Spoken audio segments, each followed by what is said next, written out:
Hey beautiful people, this video is about how to improve leadership skills in the workplace. Leadership is something that evolves and emerges over time. It isn't a fixed quantity, and it's something that you can contribute to for yourself and grow others into over time. I am Jennifer Kenny, and the best-selling author of The Innovation Mindset and also the author of an award-winning book called 100% Capacity.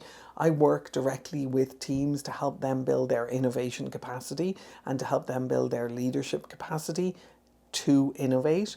And I also run a program called Get Promoted, which is for mid-career professionals who are looking to get promoted in the technical and scientific spaces. Today I want to give you 5 proven ways to grow yourself as a leader at work and to help leaders who report to you grow as well.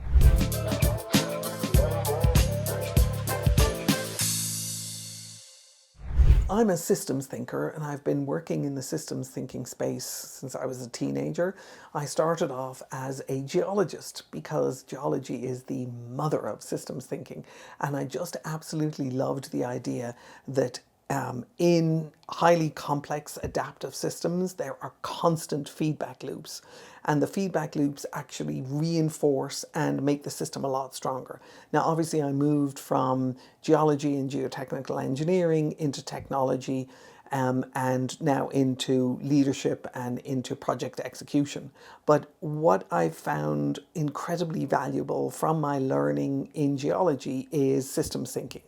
When I first read the book The Fifth Discipline by Peter Senge, systems thinking was automatic for me because I had spent so many years in college learning about the biggest systems in the world on the planet. And so systems thinking to me always involved feedback loops. And anytime I've worked in an environment where I'm looking to grow something, I'm looking to figure out what the feedback loops are.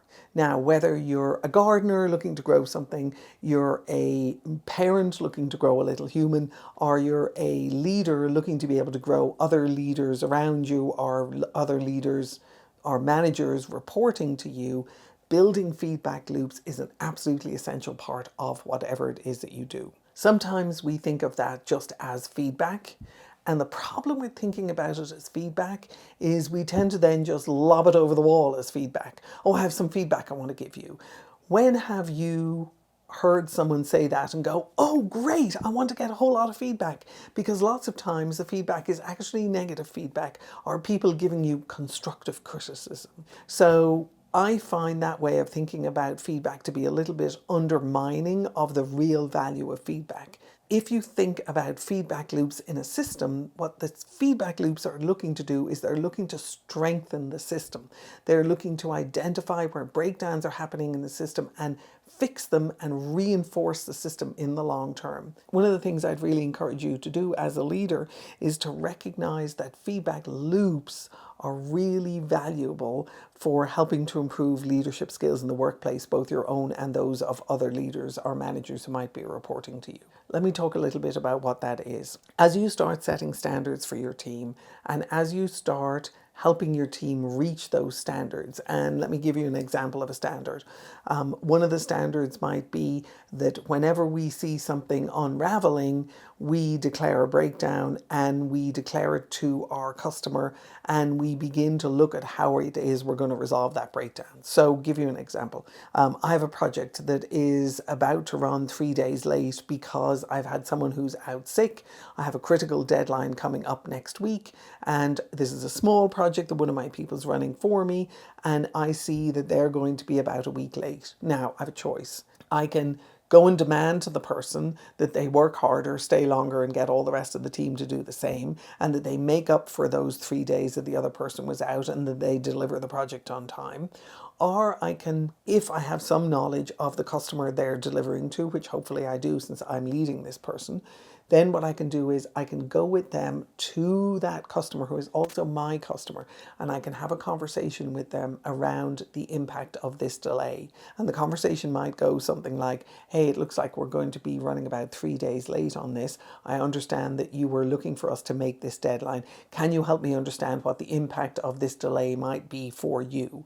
So I'm not saying we're going to be 3 days late. I'm looking to help them educate me as to what that delay might look like. In doing doing that, what I'm doing is I'm helping my person be able to raise their hand and let me know something's going to be 3 days late, 3 weeks late, 3 months late, before we need to have that conversation with the customer. I'm also modeling for them what it looks like to have those conversations. Now, I don't have to do that with everybody all the time. I'd never have any minute in my day, but I can do that a couple of times with a couple of different people, and that will begin to show up as a practice in my organization, because people are usually very efficient at glomming on to good practices that allow them to be able to have conversations they wouldn't otherwise be able to have. So the feedback to that person is, okay, we're going to have the conversation with the customer. Next time, I want you to be able to have that conversation yourself.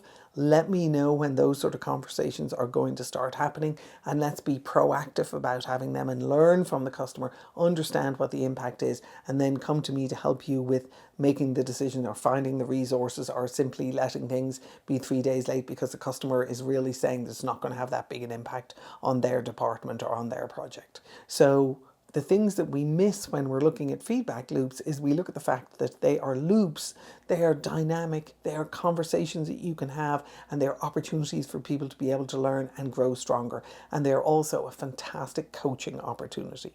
I talk about the commitment loop, I talk about the circle of influence, I talk about the loop, but that loop is absolutely essential when it comes to practices for building trust with people on your team, and with people outside of your team, and with your customers. But let's talk about people on your team for now.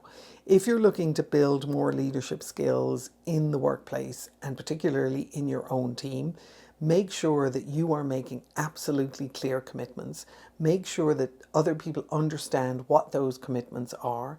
Make sure that they understand what's in it for them, what are the implications of that commitment for them, and then make sure that you deliver on your commitments. Now, it is physically impossible for any human being to deliver on every single commitment they have ever made.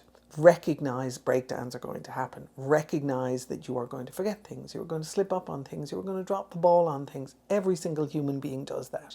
The question is whether or not you can be proactive and effective in managing your commitments and treating your commitments as something that garners trust and respect for and with other people.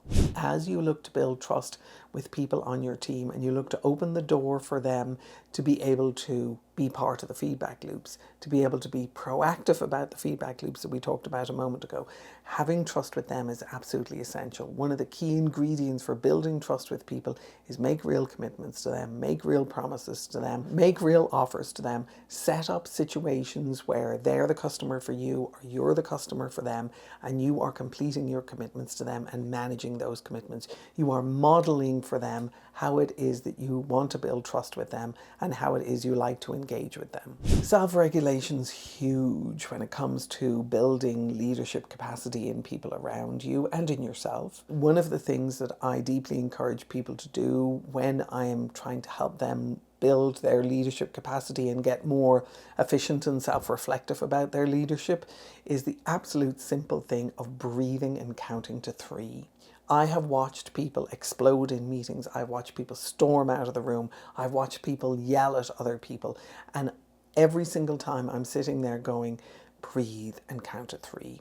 If you have a short fuse, if you get frustrated very easily, if you get upset easily, if you get shamed easily, if you lose your confidence quickly, if you're anywhere on that spectrum that really results in an emotional outburst of sorts, do yourself a huge favor, count to 3 and breathe. And what I've seen that simple exercise do for people is it gives them a moment to just center themselves, ground themselves, begin to see what is a reasonable response for them, and to be able to come back to the other person who's causing the confusion or the distrust or the lack of what they might see as respect, and allows them to be able to come back in a way that is productive as opposed to devaluing and explosive. One of the other things that I encourage people to do, if they see themselves in that type of scenario and they see themselves where they know that they're about to lose their temper, is to look at what is the best worst and most likely case. Now, if you're breathing for 3 seconds, start there and just calm yourself down. As you get more sophisticated at this, best, worst, most likely is really valuable. So someone might send you an email. You might misinterpret the email as them saying negative things about you, them being dissatisfied with something you've done, them being impatient or angry with something you're supposed to deliver for them. Best, worst, most likely is really valuable in that situation. Best case is they made a couple of typos and they were disappointed with what you did, but they worded it badly. Worst case is they're absolutely furious with you and you're about to be fired. Most likely case is something didn't work. Something didn't happen the way they expected it to and they want to talk to you. So what I've found is best, worst, most likely is really, really valuable for understanding the reality of most people's reactions. People don't seek to really piss each other off. They don't seek to produce breakdowns with each other. They seek to add value for each other. They seek to build trust with each other. They seek not to upset each other and be yelled at. And so what they're doing more than likely is they're just being clumsy at communicating something to you. And that's when you get to sit down and have a conversation with them. Breathe deeply, count to 3, do best, worst, most likely, have a conversation with them.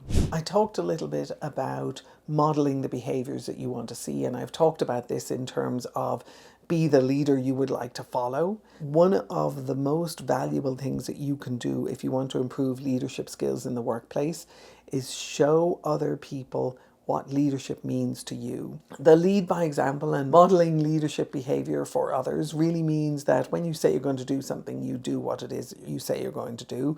You stand by your commitments, you manage your commitments, and you seek to build trust with people. And you develop a level of emotional regulation and emotional intelligence that you are the calming influence in the room. In that space, people are able to receive feedback. In that space, people are able to listen. In that space, people are able to grow. But you're the one who is holding and creating the space for people as a leader in a team. I've done a number of other videos on this in terms of developing your leadership capacity and developing the leadership capacity of those around you. As you start building this capacity to improve your own leadership skills and the leadership skills of those around you at work, strongly encourage that you also look at a video which I think might be valuable for you, which is what makes you feel valued at work. That's designed and targeted for the individual to get a sense of what it is that makes people feel valued at work. If you build that understanding into how you're developing leaders around you, you will find that you will be creating a sense of agency and a sense of appreciation and a sense of value around you. That is an enormously powerful starting point for leadership development. As you progress on this road, I have a number of other videos on leadership. I really encourage you to look at all of them.